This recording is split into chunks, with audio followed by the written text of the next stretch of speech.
I know you see the image up there that's right next to me. I want you to go and watch this. I'm gonna play it, but I want you to watch it. I want to illustrate a point. I feel like now, because people are so afraid that the pressure that Ice Cube is putting on the Democratic Party and the Republican Party, but specifically the Democratic Party, people are so afraid that it's going to stop black people from voting for Joe Biden that now people are they're looking for things that they can actually just tear apart Ice Cube's contract with Black America. And when these sisters brought up the idea about, as you're going to see, they're going to bring up this idea about how Ice Cube's program agenda doesn't specifically talk about black women. But check it out. I care about what's in this contract with Black America for women, and it's not, we're not mentioned at all in the contract with Black America. And you are mentioned.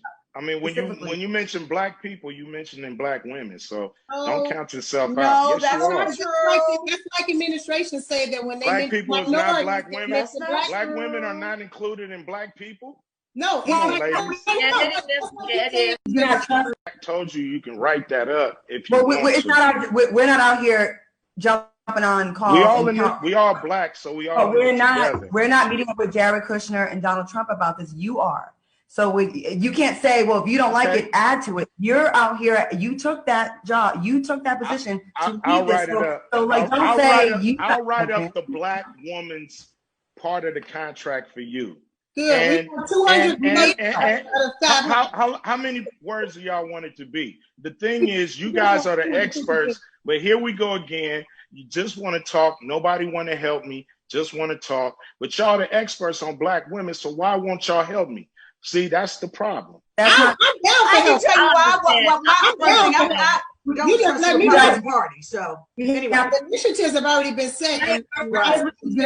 Now, so you saw that. Now, true, Ice Cube's, he doesn't mention per se about black women, but brother's mindset, as he said in the video, when he's talking about African Americans, he's talking about black people, he's talking about all black men, women, and children, right?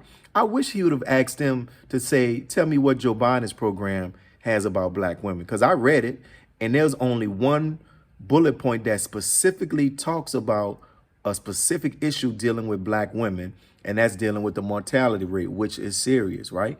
But then when it talks about health, it talks about addressing the overall health disparities in the black community. But as an example, it highlights black women and breast cancer.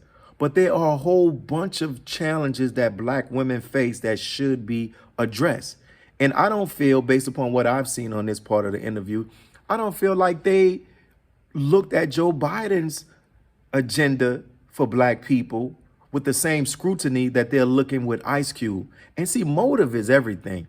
And I'm not saying that Ice Cube's agenda should not be analyzed and dissected. It should be, right? But what should be the motive? Should the motive be to say, aha, look what you left out. How could this be a black agenda and you didn't include this? Or should it be, here, brother, here's some ideas. I think this can help to enhance yours. Because when I look at Ice Cube's agenda, he doesn't specifically talk about health, but I understand his perspective. He's talking about wealth building, right? He's talking about financial empowerment, economic empowerment, because from his perspective, that if black folks become financially strong, then a lot of the issues that we're dealing with, he feels that they can be nipped in the bud and they can be addressed. People can argue against that. People can say whatever. But, you know, even in the scripture, in the Bible, it says that money solveth all things. Yeah, that's a verse in the Bible. So my point is, brothers and sisters, let's not get sidetracked in these little bitty battles, because oftentimes these battles are put by these same people who are afraid that black folks are not going to vote for Biden in this upcoming election. And that's really what all of the hoopla is about Ice Cube. People are afraid. They're making his brother out as he's a Trump supporter, which he never said. He never said it. He never met Trump. All he said is that I'm putting before an agenda before both parties that are beneficial to black people. And my last words is this. As the Honorable Minister Louis Farrakhan and Mosaic Elijah Muhammad talk about, ultimately, we are the people that have to solve our problems. We are. So no agenda should be submitted to any political party with the idea of they're going to solve all of our problems. No, you can't expect the same people that helped to cause it to solve it. Now, they do have to give us something for our vote, by no doubt. But understand that in the end, We need to be the ones that's going to be carrying the most weight on our shoulders to solve the problems that affect us. But let's not get caught up in these little nitpicking battles that are really a part of this thing that they're trying to do, put black men against black women against black men. We're not falling for it. Stay woke. Peace.